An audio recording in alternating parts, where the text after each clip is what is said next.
नमस्कार, स्वागत है आपका इंडिया न्यूज 28 में। ये बात करते हैं उत्तराखंड की कुछ खास खबरों की। स्कूल में शिक्षक को कक्षा 9 के छात्र द्वारा गोली मारे जाने पर संवाद गोष्ठी का आयोजन।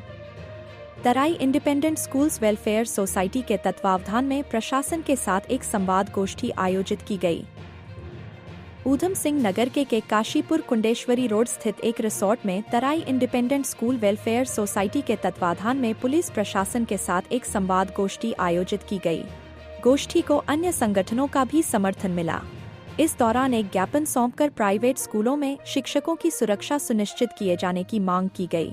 कार्यक्रम में उपस्थित महापौर दीपक बाली ने छात्र द्वारा शिक्षक को गोली मारे जाने की घटना की कड़ी निंदा करते हुए कहा कि इस तरह की घटनाएं दुर्भाग्यपूर्ण है। इसके लिए पूरे समाज को गंभीरता से ध्यान देना होगा। उन्होंने कहा कि इस घटना की जितनी भी निंदा की जाए कम है, लेकिन इस घटना की निंदा करने से ही काम नहीं चलेगा, बल्कि पूरे समाज को इस पर मंथन करना चाहिए, क्योंकि जिस तरह से सोशल मीडिया के चलते बच्चे हिंसक और आपराधिक गतिविधियों को देखकर गलत संगति की राह पर चल रहे हैं, उसी का परिणाम है। माता पिता को अपने बच्चों की संगति और व्यवहार पर ध्यान रखना चाहिए। साथ ही विद्यालयों में भी पढ़ाई के साथ साथ नैतिक गुणों के प्रति और ध्यान दिया जाना चाहिए, ताकि बच्चों में नैतिक गुणों का समावेश हो और वे एक अच्छा नागरिक बनने की ओर अग्रसर हो। महापौर दीपक बाली ने कहा कि बच्चे ही हमारा भावी भविष्य हैं, लिहाजा बच्चों में पनपती हिंसा और अपराध के प्रति पूरे समाज को गंभीर कदम उठाना चाहिए और अभिभावकों को चाहिए कि वे अपने बच्चों पर ध्यान दें, क्योंकि परिवार ही बच्चों की प्रथम पाठशाला है। इस दौरान एक शिक्षिका द्वारा शांतिपूर्वक मार्च निकाले जाने पर प्रशासन द्वारा आपत्ति उठाने का संज्ञान लेते हुए श्री बाली ने कहा कि इस पर किसी को कोई आपत्ति नहीं है, मैं और पूरा प्रशासन आपके साथ है। उपजिलाधिकारी अभय प्रताप सिंह ने कहा कि उक्त घटना हमारे संज्ञान में देर से यानी शाम को आई। उन्होंने कहा कि अभिभावकों को अपने बच्चों पर ध्यान देना होगा।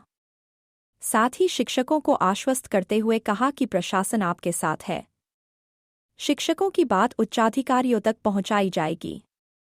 एसपी काशीपुर अभय प्रताप सिंह ने ज्ञापन में अंकित बिंदुओं पर कार्रवाई हेतु आश्वस्त करते हुए कहा कि पुलिस आपकी मदद के लिए है।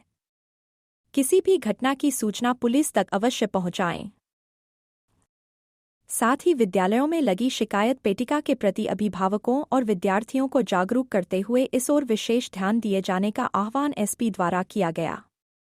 एडीएम कौस्तुभ मिश्रा ने कहा कि शिक्षकों की समस्याओं का संज्ञान लिया गया है। उन्होंने घटना को निंदनीय बताते हुए कहा कि पुलिस इसकी जांच कर रही है। जांच के उपरांत अग्रिम कार्यवाही की जाएगी। एडीएम ने इस दौरान उपस्थित शिक्षा विभाग के अधिकारियों को भी आवश्यक दिशा निर्देश जारी किए। इस दौरान मुख्य शिक्षा अधिकारी के.एस. रावत, खंड शिक्षा अधिकारी धीरेन्द्र साहू, कोतवाली प्रभारी अमर चंद्र शर्मा, तराई इंडिपेंडेंट स्कूल्स वेलफेयर सोसाइटी के अध्यक्ष अनुराग कुमार सिंह, उपाध्यक्ष पंकज भल्ला, सचिव ललित रौतेला, कोषाध्यक्ष विनीत सिंघल, श्रीमती मुक्ता सिंह, बीवी भट्ट, जसपाल सिंह चड्ढा, दिलप्रीत सिंह सेठी, राहुल पैगिया, गौरव गर्ग, सुशील शर्मा, जगदीश सिंह सैनी, के.एस. डसीला, सत्य प्रकाश भटनागर, जगजीत सिंह कोहली, गुंजन सुखीजा आदि भारी संख्या में स्कूल प्रबंधक एवं शिक्षकगण मौजूद रहे। काशीपुर संवाददाता पैट्रिक चरण बाबा की रिपोर्ट। आप क्या देखिए, बहुत दुखद घटना थी। इस दुखद घटना पे सब लोग अपना दुख किया सकते हैं। ये इस घटना की पुनरावृत्ति न हो, इसके लिए सभी का प्रयास है। हम सब प्रयास कर रहे हैं। जहाँ तक कानून व्यवस्था की बात है तो पुलिस मेयर साहब ज़्यादा नहीं है और जो कानून व्यवस्था की बात है, जो भी कठोर से कठोर कार्रवाई है वो की है, लेकिन इसके साथ अन्य क्या एसओपीज़ की जा सकती है, क्योंकि ये अपराध समाज के प्रति है। तो ऐसे में शिक्षकों से वार्तालाप करके स्कूल प्रबंधन और सभी बात करके पुलिस प्रशासन उसमें भी देखा है कि कैसे एक एसओपी तैयार कर सकते हैं, क्या कर सकते हैं। जहाँ तक कानून व्यवस्था की बात है उसमें एडिशनल साहब ने एश्योर किया है कि सभी सुरक्षित है, किसी भी प्रकार से कहीं दिक्कत नहीं आएगी। सभी अपने जो सामाजिक क्रियाकलाप है उसको करें, निश्चित तौर से मुक्ति करेंगे और उसमें जो हमारा मेयर साहब थे उन्होंने अपने